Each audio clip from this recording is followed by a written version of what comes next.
بسم الله الرحمن الرحيم، والصلاة والسلام على أشرف المرسلين محمد الأمين ومن تبعه بإحسان إلى يوم الدين.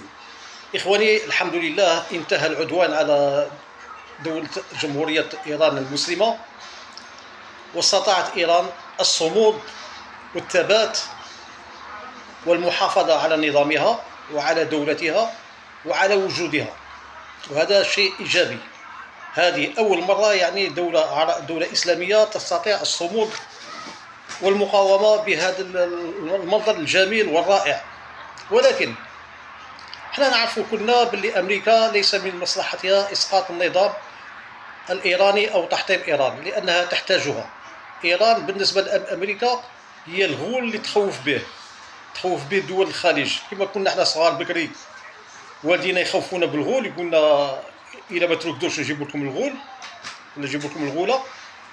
إيران هي الغولة اللي تخوف بها أمريكا الخليجيين، دول الخليج يعني الإمارات والبحرين والسعودية تخوفون بإيران.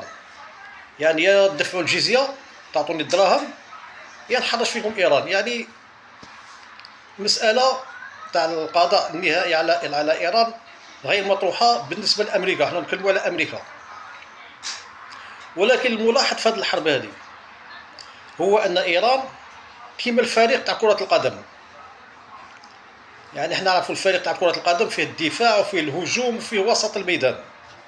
إيران عندها الهجوم مليح، الهجوم مقبول جدا، ولكن وسط الميدان 0/20، والدفاع تاعها ضعيف جدا.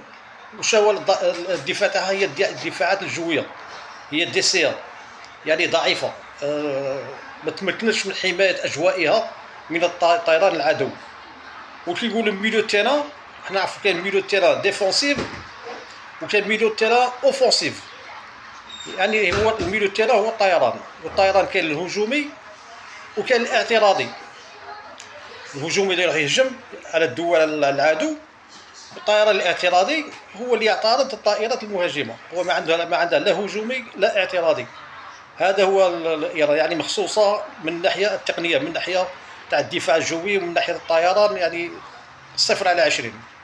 من ناحية الهجوم الصواريخ يعني نتيجة حسنة، ولكن مع ذلك تبقى إيران من أقوى الدول في المنطقة. والسلام عليكم ورحمة الله وبركاته.